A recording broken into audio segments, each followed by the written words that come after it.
अस्सलाम वालेकुम friends and welcome back to my channel cricket base. Subscribe के button को प्रेस करें और साथ बेल आइकन को भी दबाएं। न्यूजीलैंड वर्सेस आयरलैंड का 30-20 मैच जो कि न्यूजीलैंड ने आयरलैंड को शिकस्त दी और ये सीरीज भी उन्होंने अपने नाम की और क्लीन स्वीप की। ओडीआई के अंदर आयरलैंड की परफॉर्मेंस बहुत अच्छी थी और T20 के अंदर आयरलैंड की परफॉर्मेंस पुअर बहुत ज़्यादा थी। ओडीआई की डिफरेंट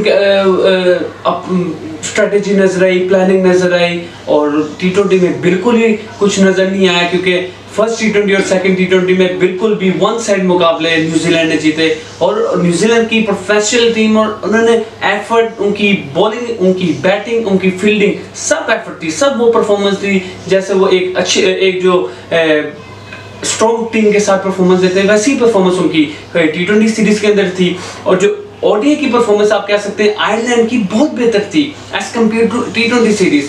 तो अफसोस इस बात का हुआ कि आपकी कंसिस्टेंसी बरकरार नहीं है। मसला यही होता है कि आयरलैंड जैसी टीम्स हो गई, उनकी कंसिस्टेंसी नहीं होती। आजकल तो बड़ी टीमों के अंदर भी कंसिस्टेंसी बरकरार नहीं रहती। पहले ओडीआई में कुछ तो सेकंड ओडीआई में कुछ, तो ये एक ओडीआई में कुछ होती तो, लेकिन ये तो फिर सीरीज में डिफरेंस आ जाता है। लेकिन आयरलैंड को T20 के अंदर जान मारनी चाहिए थी, कोशिश करनी चाहिए थी कोई एक ही मैच जीते। लास्ट थर्ड T20 के अंदर 170 अडेर की बहुत आउटस्टैंडिंग परफॉर्मेंस जो उन्होंने 39 रन किए 17 बॉल्स के अंदर, बहुत अच्छे है। वो स्कोर कहां से कहां पहुंच गया, 170 तक पहुंच गया।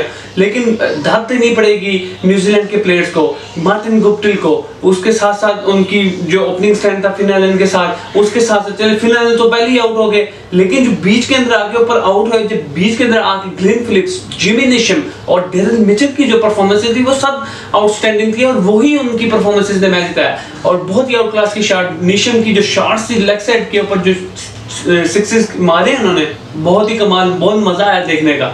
लेकिन आयरलैंड की वो बॉलिंग परफॉर्मेंस बिल्कुल भी नजर नहीं आई जो कि ओडीआई के अंदर थी। लाइन थी भूल गए। T20 का मसला यही होता है कि आपकी बॉलर्स को थोड़ी मेहनत करनी पड़ती है, टाइम कम होता है, 4 ओवर होते हैं और उस 4 ओवर के अंदर आपने बॉलिंग, लाइन लेंथ वगैरह। ओडीआई के अंदर 10 ओवर होते हैं, आपको टाइम मिलता है। आप शुरू में प्लेयर भी उसको पता है कि मैंने बैट हल्का रखना है, नीचे रखना है, लेकिन T20 के अंदर बैट तो कंधे के ऊपर रख के आता है प्लेयर। तो ये एक डिफरेंस है ओडीआई T20 की क्रिकेट के अंदर। बॉलिंग का इम्तिहान खड़ा हो जाता है T20 के अंदर।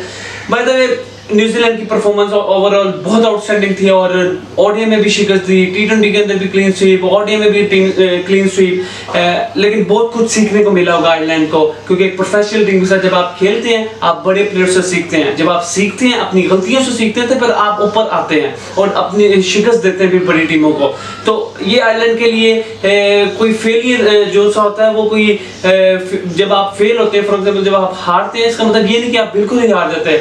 आप उन गलतियों से सीखते हैं, नेक्स्ट टाइम जब आप खेलने आते हैं उन गलतियों को वापस दोहराते नहीं है, वो सीखते हैं और परफॉर्म अच्छा करते हैं। तो मुबारक हो न्यूजीलैंड को, क्लीन स्वीप भी किया T20 में भी, ओडीआई में भी। Well done and outstanding performance.